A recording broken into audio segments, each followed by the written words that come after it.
제가 지금 와 있는 곳은 경상남도 합천의 해인사입니다.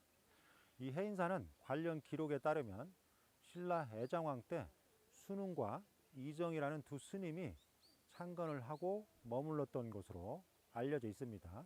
그리고 신라 왕실의 원찰이었습니다. 고려 시대에는 태조 왕건과 밀접한 관련을 가졌던 희랑조사가 머물렀던 곳이고요. 또 이 희랑조사는 태조 왕건이 후백제를 물리치는데 많은 도움을 주었던 그런 스님으로 알려져 있습니다. 그리고 조선시대에 들어와서도 이 해인사는 팔만대장경이 옮겨져서 봉안되기도 했습니다.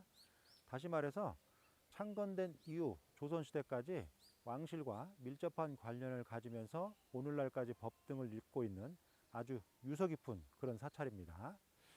동시에 조선 초기에 바로 팔만대장경이 이 해인사에 옮겨져 봉안되면서 바로 오늘날까지 법보사찰로 부처님의 자비와 생명 존중 모든 말씀을 담은 대장경을 보관하고 있는, 그래서 법보사찰로 알려진 아주 유서 깊은 사찰이죠. 이러한 역사를 가지고 있지만 사실 이 해인사에는 시대가 많이 올라가는, 다시 말해서 창건 시기와 관련된 유적 유물은 많지가 않습니다.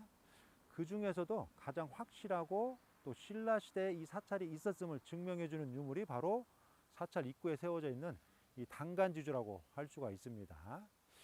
그런데 이 단간지주도 현재 양쪽 두 개의 지주가 남아 있지만 보시면 오른쪽 지주는 원래의 것이지만 왼쪽 지주는 후대에 와서 파손돼서 새롭게 보강한 그런 지주입니다.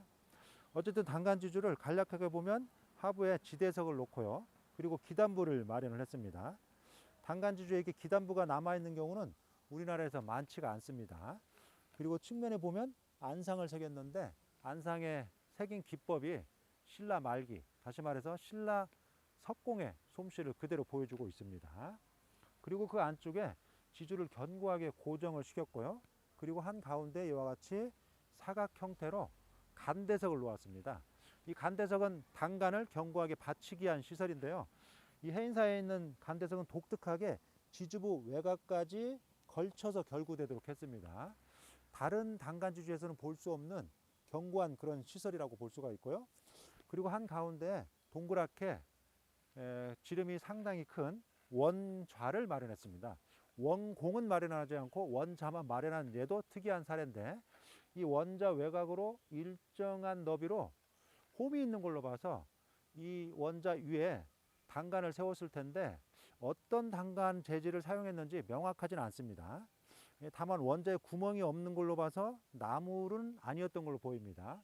아마 돌이나 철로 만들어진 단간을 세웠을 걸로 보이는데 외곽에 홈이 있는 걸로 봐서는 철로 만든 그런 단간을 세웠을 걸로 보입니다.